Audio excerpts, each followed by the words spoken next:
Nah, selamat datang di mata kuliah Jaringan Komunikasi dan Data. Pada modul ini kita akan mencoba untuk melanjutkan modul sebelumnya. Yang modul sebelumnya sudah menjelaskan mengenai routing protokol, overview mengenai routing protokol, dan routing information protocol (RIP). Dan pada modul ini kita akan mempelajari OSPF, ya apa atau biasa kita sebut sebagai Open Short Path dan BGP. Nah, kalau kita lihat di materi ini, ya, yang akan kita bahas adalah Open Shortest Path First. Algoritma ini secara publik bisa digunakan, ya. Dia menggunakan prinsip linked state algorithm dan prinsipnya adalah centralized. Kalau kita bisa bandingkan dengan RIP, RIP adalah decentralized, dia ketetanggaan terlebih dahulu. Sedangkan di sini linked state algorithm dia adalah centralized. Nah, di sini dia coba melihat linked state packet dissemination, lalu melihat topologi map di setiap node-nya, computation-nya dengan Dijkstra algorithm, ya. Terus OSPF advertisement juga membawa satu entry untuk setiap neighbor. Nah, advertisement-nya ini di-flooded atau bisa dibilang di-broadcast to entire autonomous system, ya. Nah, ini dibawa oleh si carried over IP, ya, dibanding dengan dibawa oleh TCP atau UDP. Jadi OSPF ini langsung dibawa di atas IP address-nya, tidak di dalam paketan TCP atau UDP. Biasanya diimplementasi dalam bentuk hierarki atau hierarchical OSPF. Ada boundary router, ada backbone router di sini, ya. Lalu ada area router, di sini ada autonomous 1, ada autonomous 2, di sini ada autonomous 3. Ya, ada area 1, area 2, dan area 3. Masing-masing ada routing protokolnya di dalam sini. Ya, jadi ada dua level hierarki, ada local area dan backbone area. Link state advertisement itu hanya di local area. Nah, di sini ada area border routers yang tugasnya men-summarize distance, ya, to network dan advertise to other area, ya, area border router. Terus di sini backbone router running OSPF routing limited terhadap backbone-nya saja. Boundary router itu connect ke AS yang lain, ya. Jadi misalnya, ya, di sini ada OSPF-nya, routingnya, di sini juga ada OSPF routingnya juga. Di sini juga sama. Untuk menghubungkan ada OSPF yang di backbone, ada juga yang di dalam lokal areanya. Oke, di sini saya akan coba memberikan suatu contoh, ya, bagaimana suatu OSPF itu bekerja. Kalau yang sebelumnya kita sudah coba lihat contoh di bagaimana routing information protocol bekerja yang bersifat kalau di OSPF ini centralized, di RIP itu decentralized, ya. Kalian nanti bisa lihat bagaimana perbedaan cara kerjanya, ya. Jadi di sini kita punya beberapa router. Ada router U, ada router X, ada router Y, ada V, ada W, ada Z. Dan di sini ada node, dan node itu dianggap sebagai routernya dan edge-nya itu dianggap sebagai cost-nya di sini. Kalau kita lihat di sini ada yang cost-nya 5, ada yang cost-nya 3, ada yang cost-nya 2. Ya, ini biasanya disangkut pautkan dengan misalnya jarak dari satu router ke router yang lainnya, atau bisa kita bilang waktu tempuh yang jauh lebih cepat, ya, antar satu router dengan router yang lainnya. Jadi bisa direpresentasikan dalam banyak faktor cost-nya, ya, biasanya sih dalam bentuk jarak. Nah, yang kita lakukan di sini ada beberapa yang perlu kita catat, ya. Di sini ada step, terus ada N, di sini ada DV, PV, di sini terus misalnya kita mau dari router U ke router Z, ya. Jadi jalan mana yang harus kita tempuh dari router U ke router Z, ya? Melewati yang mana? Apakah lewat X? Apakah lewat V? Mana jalan yang paling efektif dan efisien untuk saya tempuh dari U ke Z? Gitu. Inilah yang dilakukan oleh sebuah algoritma routing protokol, ya. Salah satunya adalah OSPF. Nah, oke, sekarang kita coba lihat satu persatu, ya. Sini tujuannya adalah bagaimana kita bisa mendapatkan jarak yang paling atau tempuh yang paling optimal dari U ke Z. Jadi misalnya ada paket yang mau dikirimkan dari U mau ke Z, nah kita mau pakai jalan lewat mana? Apakah lewat V, apa lewat X, atau dari X ke W, atau dari X ke Y. Gitu.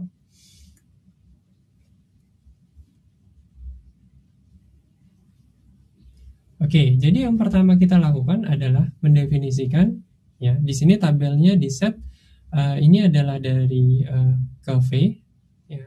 Jadi misalnya step pertama atau inisialisasi di sini dari U dulu, ya. Dari U dulu di sini ada DV/PV, ada DW. Jadi dari U ke V, U ke W, U ke W, U ke V, U ke X, U ke Y, dan U ke Z.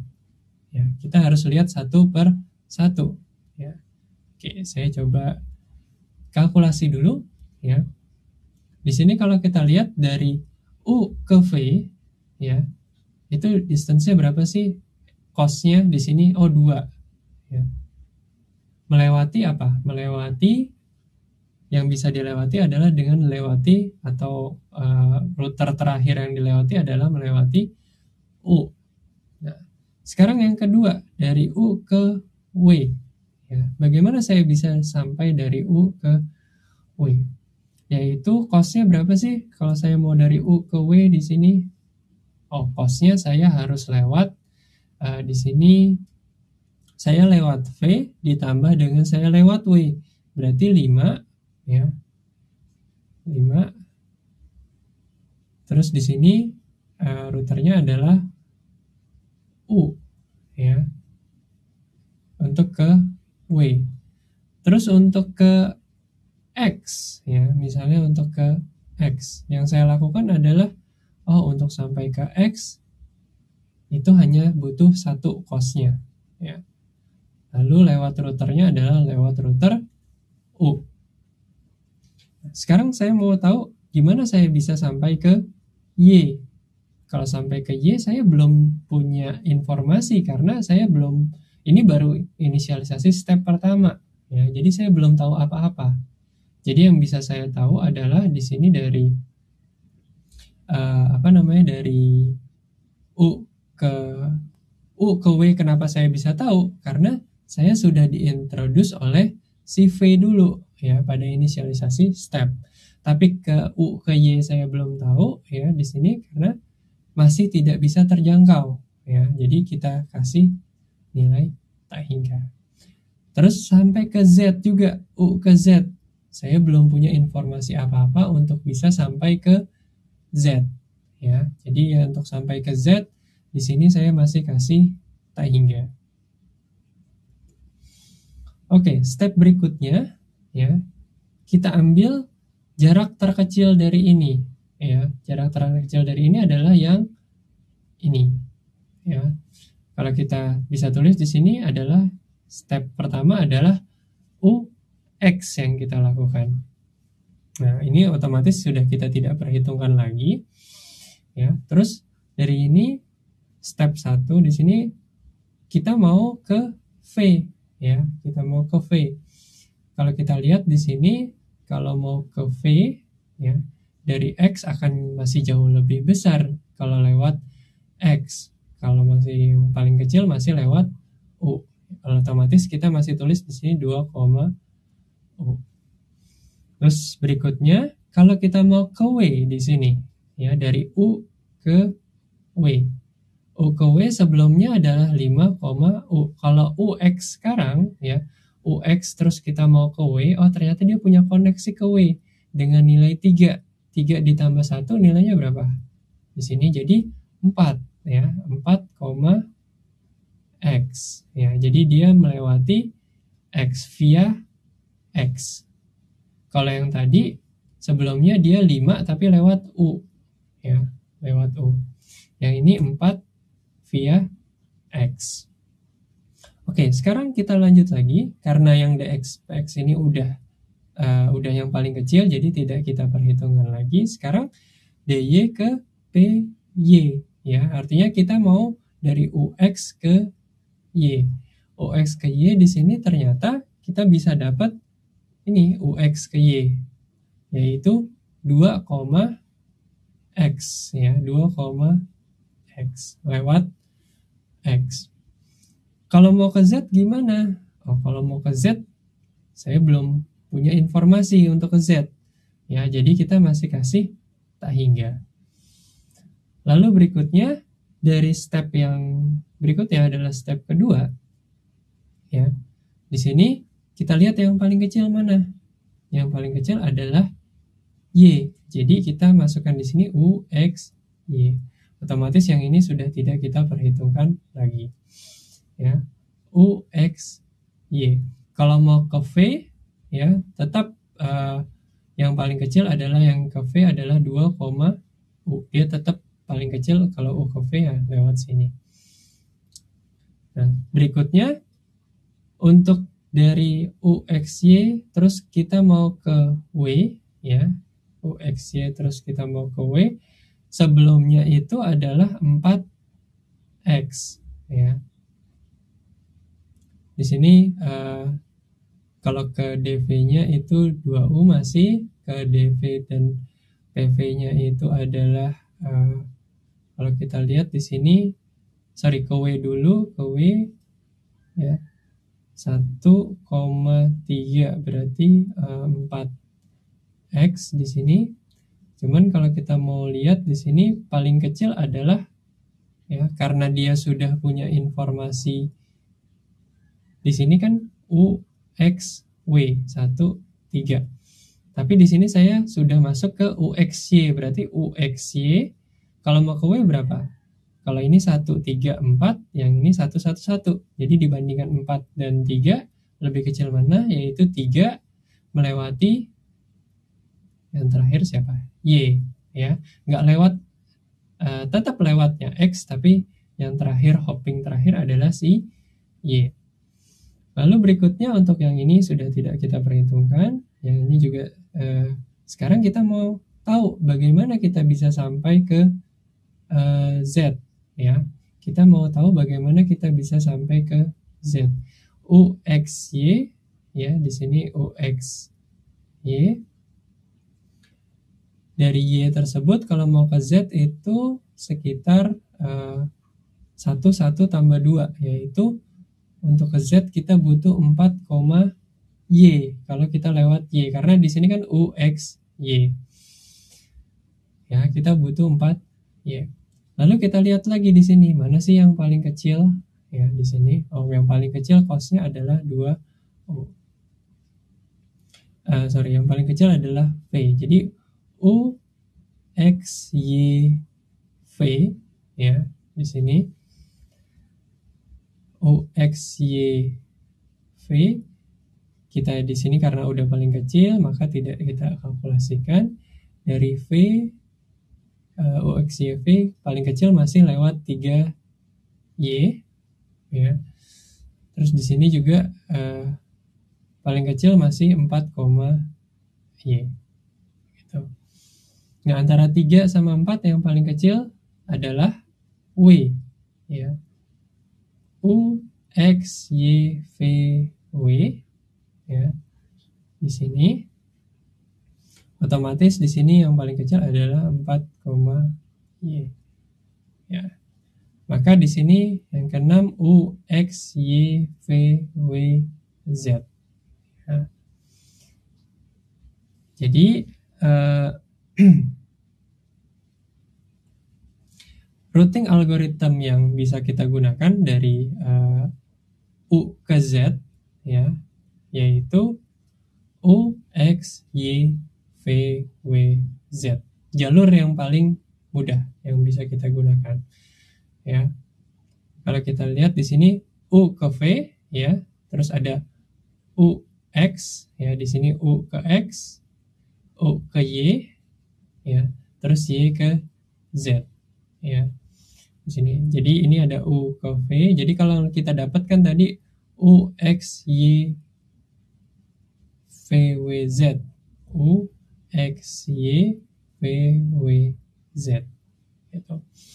Nah di sini kalau kita lihat U ke X ya, terus X-nya juga ke Y.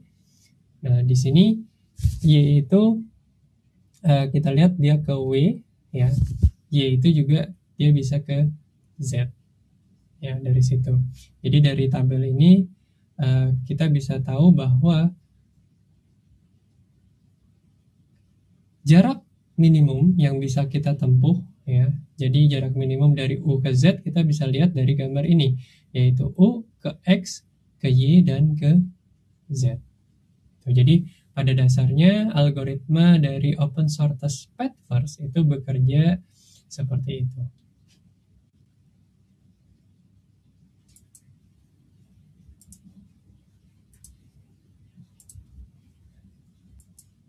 Jadi yang kita miliki di sini ya, ini adalah tabel yang dimiliki oleh si U ya.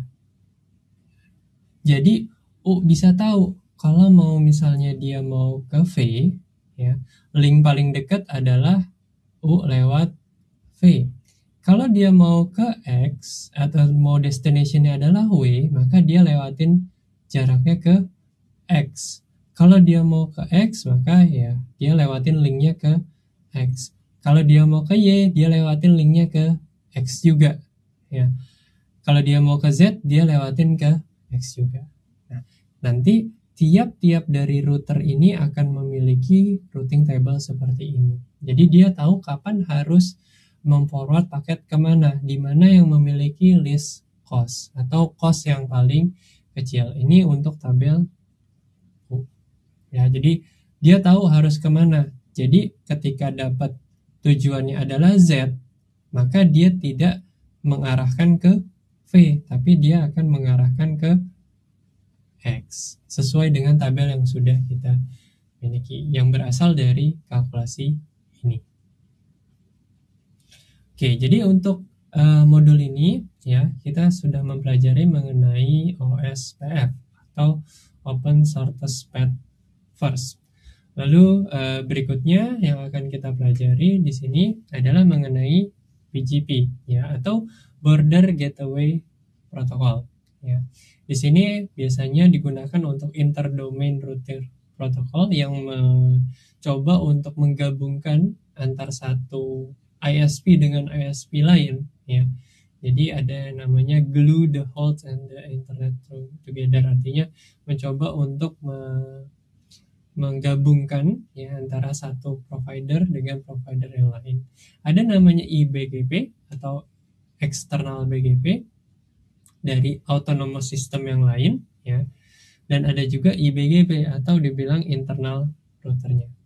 Ya. Nah, biasanya di sini ada AS yang pertama, ada autonomous system yang ketiga, kedua, ke satu. Jadi di sini dia mengirimkan BGP message ya. Lalu ada yang namanya IBGP, ada yang namanya IBGP ya. IBGP di sini adalah antara autonomous system yang satu dengan autonomous system yang lain, sedangkan IBGP di sini adalah di dalam autonomous system tersebut ya. Nah, di sini IBGP antara 3A dan 1C ya, AS3 send prefix reachability info to AS1 ya. 1C dapat menggunakan IBGP untuk mendistribute prefix ke dalam seluruh usernya. Lalu di sini dapat re-advertise ya reachability info dari AS2 ke 1B ke 2A menggunakan IBGP session.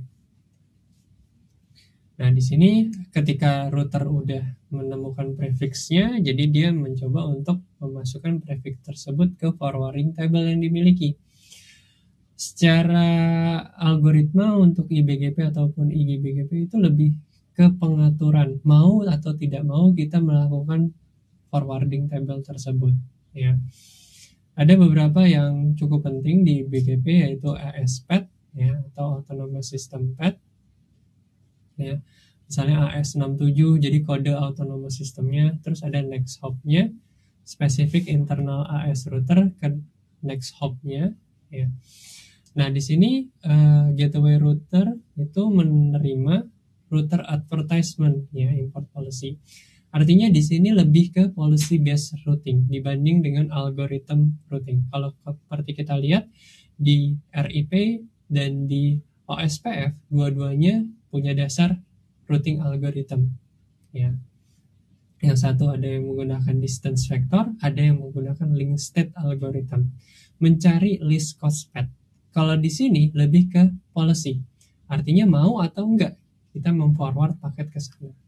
Ya. Route selection ya berdasarkan local preference, shortest AS path ya, autonomous system path, closest next hop-nya router, hot potato routing ya, dan additional kriteria.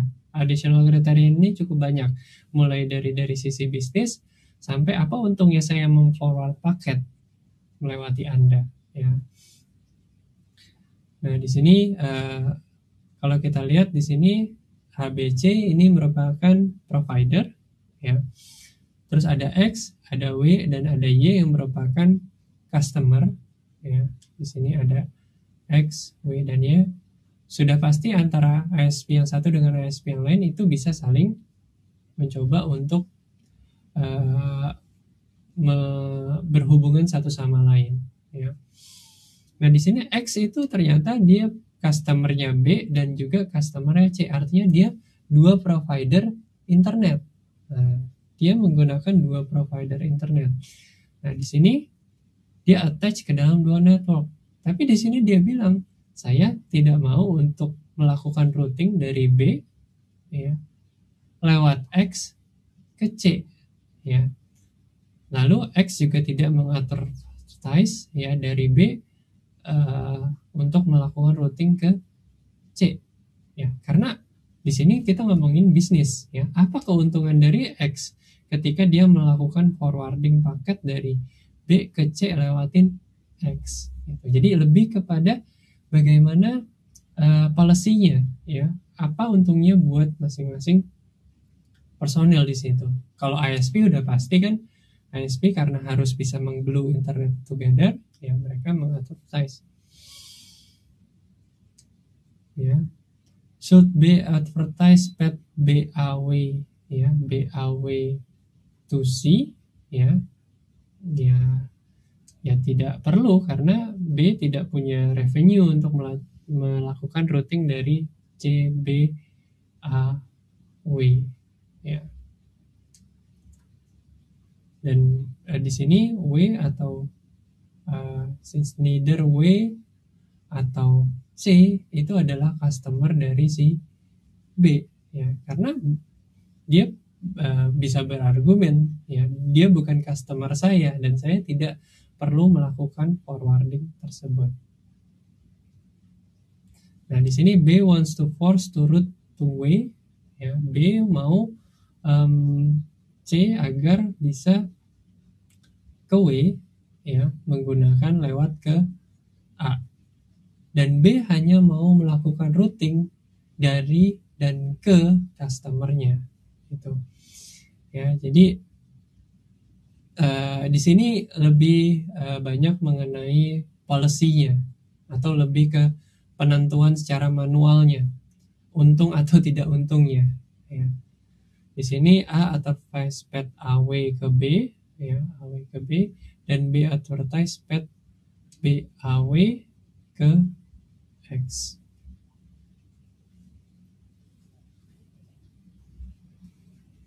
Ya. Karena si X ini kan customernya dari B, jadi nggak apa-apa di advertise.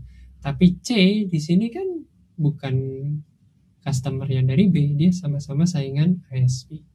Jadi lebih ke sisi politisnya kalau di sini. Ya, siapa yang diuntungkan dan siapa yang tidak diuntungkan.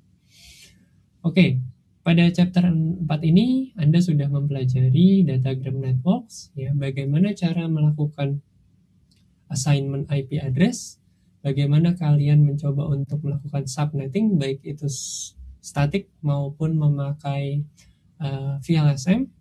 Lalu kalian juga sudah mempelajari beberapa routing algorithm, yaitu RIP dan OSPF, lalu BGP. Saya harapkan Anda bisa memiliki pengetahuan yang cukup pada network layer dan mengerti bagaimana filosofi cara kerjanya. Oke, mudah-mudahan modul ini bermanfaat dan terima kasih atas perhatiannya.